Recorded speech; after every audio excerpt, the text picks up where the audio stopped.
Dan untuk membahas informasi selengkapnya, kami telah terhubung dengan Dirjen Informasi dan Komunikasi Publik Kominfo, Usman Kansong, dan Chairman Lembaga Riset Keamanan Cyber, Cisrek Pratama Persada. Selamat petang, Bapak-Bapak.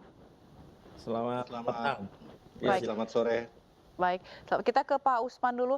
Pak Usman, Ya. ini apakah data yang diklaim dijual oleh Bjorka ini sama Pak dengan data yang aslinya? Ya, jadi berdasarkan penelusuran sementara, 1 hari setelah munculnya informasi bahwa ada beredar data yang diklaim berasal dari paspor, Kominfo, kemudian BSSN dan imigrasi melakukan penelusuran. Ya, penelusuran sementara itu menunjukkan ada perbedaan struktur ya antara data yang beredar dengan data yang biasa disimpan di paspor. Nah, tetapi itu sementara ya. Kemudian kita terus melakukan penelusuran.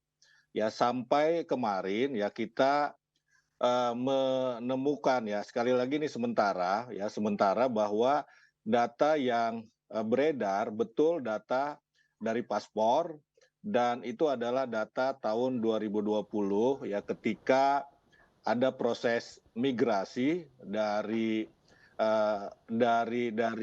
penyimpanan di imigrasi ke PDN ya. Tetapi sekali lagi itu sementara dan Kominfo sebagai regulator pada saat ini masih menunggu hasil audit yang dilakukan oleh BSSN ya, sebagai badan yang mensupervisi perlindungan data kepada para penyelenggara sistem elektronik.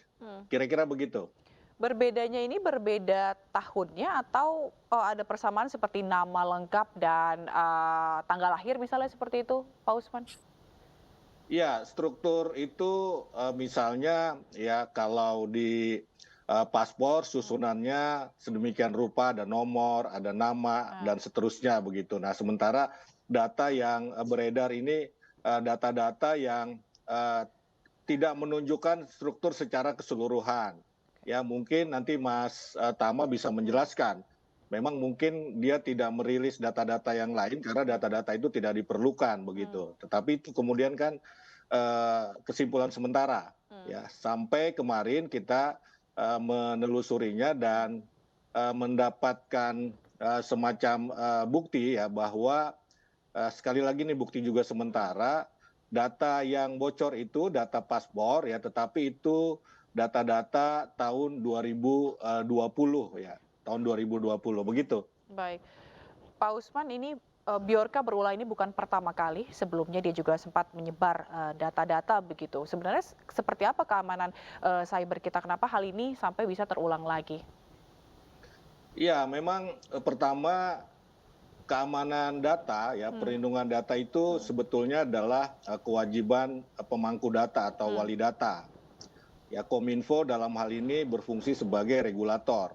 Kominfo mengawasi pengelolaan data atau penggunaan data oleh wali data. Ya, apakah ada penyalahgunaan, apakah perlindungannya tidak baik, dan kalau ada kebocoran kemudian berdasarkan penelusuran ada pengelolaan yang tidak baik, ya maka Kominfo bisa menjatuhkan sanksi ya. Tetapi sanksinya sejauh ini bersifat administratif ya, misalnya dari teguran sampai ke penutupan ya, penutupan sistem elektronik. Ya, nah sementara artinya apa? Kominfo ini tidak bisa menjangkau pelakunya, ya, tidak bisa menjangkau pelakunya. Ya, misalnya Bjorka tadi kita tidak bisa menjangkau itu. Ya, yang bisa menjangkau itu tentu adalah aparat yang berwenang, ya, kepolisian misalnya begitu.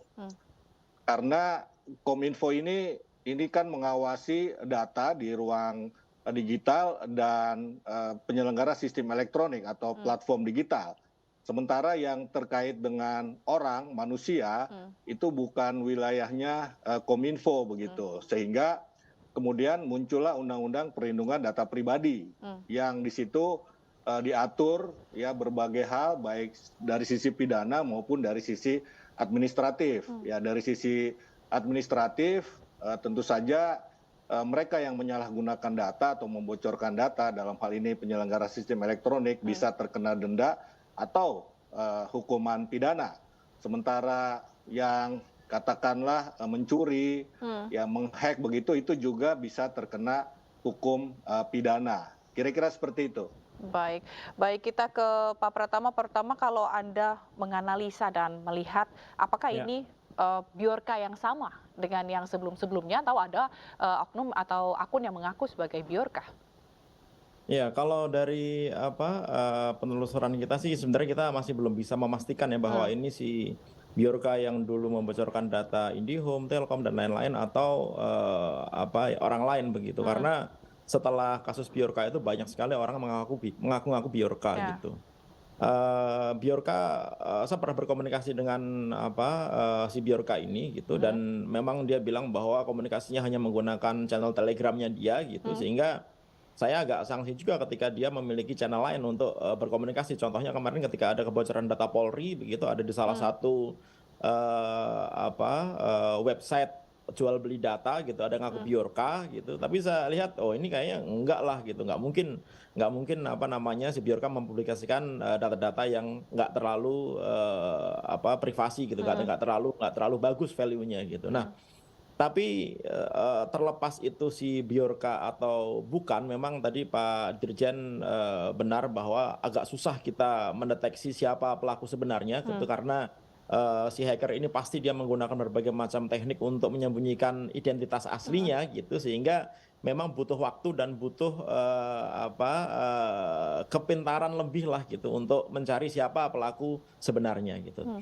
Tetapi kita lihat bahwa ketika terjadi kebocoran data dan ini luar biasa sekali ada 34 juta lebih data dari masyarakat Indonesia yang memiliki paspor gitu dan diberikan sampel 1 juta gitu dan tadi ketika Pak Dirjen berbicara bahwa dalam dugaan sementara itu masih mungkin data paspor, kalau saya bilang ya memang ini data paspor gitu, data paspor dan valid gitu. Kenapa saya bilang valid? Saya juga beberapa media saya juga bilang bahwa di salah satu sampel datanya itu ada data saya gitu, ada data paspor saya gitu, sehingga saya juga termasuk salah satu korban yang datanya ada di sampel data yang 1 juta data itu gitu. Nah kemudian tadi ketika dibahas masalah perbedaan struktur gitu ya memang benar ketika orang melakukan hacking di dalam satu database, ketika diambil database-nya, di dalam database-nya memang ada banyak field yang tidak ada fungsinya, nggak ada value-nya bahkan gitu sehingga oleh si peretasnya ini yang diambil yang perlu-perlunya aja gitu. Makanya dikurangi struktur tabelnya gitu, dikurangi struktur fieldnya gitu. Tapi bukan berarti bahwa itu bukan diambil dari database-nya imigrasi gitu. Saya yakin deh gitu nanti imigrasi ya kalau memang dia benar gitu akan membuat publikasi gitu, akan membuat publikasi bahwa memang itu datanya imigrasi gitu. Sebenarnya yang paling penting sekarang adalah bagaimana seterusnya gitu. Bagaimana setelah ini kejadian gitu. Apakah masyarakat ini masih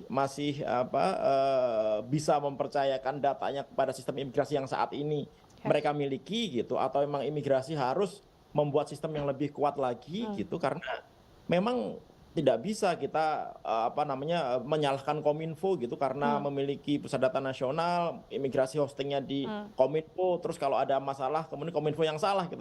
Saya pikir nggak kayak gitu konsepnya gitu. Atau misalkan BSSN karena sudah MOU, sudah kerjasama dengan Badan Siber dan Sandi Negara, sudah dikasih tahu bagaimana cara pengamanan terjadi kebocoran yang salah BSSN, nggak kayak gitu gitu. Ini adalah tanggung jawab dari penyelenggaraan sistem elektroniknya sebenarnya bagaimana dia bisa melakukan pengamanan yang maksimal terhadap data yang dimilikinya. Nah ini menurut saya adalah hal yang di Indonesia ini kurang dimengerti terutama oleh kementerian lembaga, kemudian organisasi pemerintahan begitu sehingga banyak sekali terjadi peretasan begitu. Nah ini sebenarnya momen ya Pak Dirjen ya gitu bahwa ini kesempatan sebenarnya bahwa kita ini nggak kuat-kuat amat loh, kita ini ternyata lemah loh gitu. harus merasa bahwa sekarang lah kita melakukan assessment. Jangan saling menyalahkan. Ini kan kesannya menyalahkan. Kemarin imigrasi bilang loh, saya udah naruhnya di PDN kok gitu. Tanggung jawabnya Kominfo dong gitu. Oh, ini kan keamanan cyber tanggung jawabnya BSSN. Tanggung jawabnya dia. Kalau bocor berarti dia dong. Nggak kayak gitu. Ini harus kita. Anda kalau mau secure, aman, Anda harus berusaha untuk menjadi aman. Standar keamanan informasi itu banyak sekali di sana. Tinggal diterapkan. Masalahnya mau apa tidak gitu. Apa namanya, bisa apa tidak gitu. Pimpinannya memiliki visi untuk menjadi pemimpin digital nggak, digital leaders nggak gitu, ngerti nggak? Nah ini yang jadi masalah sebenarnya. Karena kalau keamanan cyber, digitalisasi itu tidak menjadi prioritas utama, akhirnya seperti ini. Apalagi kita lihat di Indonesia, ini kita baru data imigrasi ya. Padahal sekarang ini ekonomi kita semuanya diminta go digital. Kita diminta untuk cashless society. Kebayang nggak kalau misalkan semua bank se-Indonesia diretas dan datanya dihancurkan semua? Habis kita. Ya, tapi Anda melihat sistem keamanan kita sendiri itu seperti apa? Lemah. Lemahnya dari sisi apa, Pak Pratama? Gitu. Kalau saya dari level 1 sampai 10, kita ini paling banter di level 3 gitu. Jauh sekali di level 3. Sangat lemah sekali. Kalau menurut saya iya gitu. Tetapi ini tidak menjadi perhatian para pimpinan tinggi kita gitu, para decision maker kita, bahwa kita ini sebenarnya lemah dan kita ini selalu berada dalam ancaman. Nggak usah jauh-jauh lah. Contohnya misalkan kita ini punya undang-undang pelindungan data pribadi yang sudah disahkan 2022 kemarin.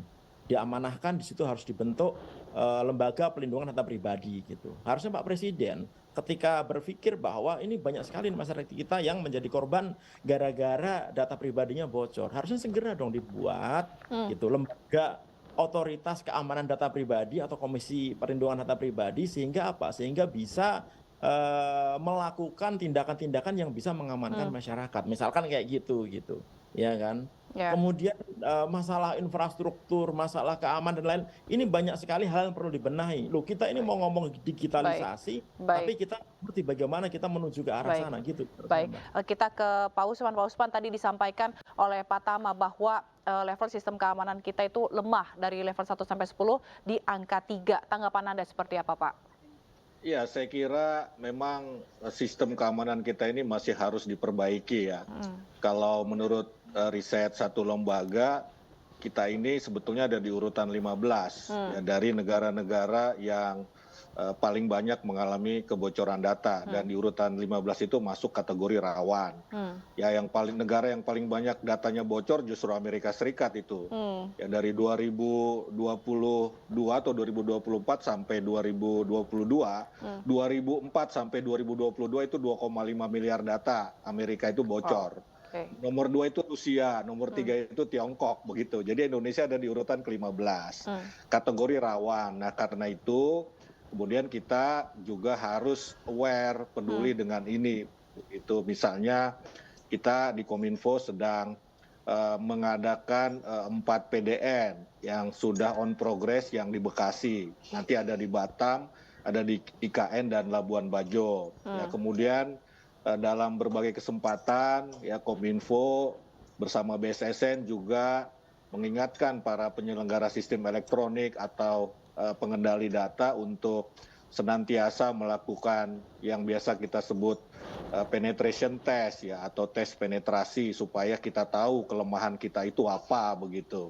Nah, kalau kita sendiri bisa menjebol sistem kita, berarti ada kelemahan. Tapi kalau tidak bisa menjebol, ya mungkin relatif baik. Belum tentu kita tidak bisa menjebol, orang lain tidak bisa menjebol juga. Tapi paling tidak kita sudah melakukan semacam simulasi melalui penetration test itu tadi begitu. Baik. Lalu masyarakat, singkat aja Pak, lalu masyarakat harus gimana nih menghadapi kebocoran ini? Iya, ya saya kira begini ya, pemerintah tentu saja sekali lagi aware, peduli ya. Memang negara harus hadir dalam konteks ini.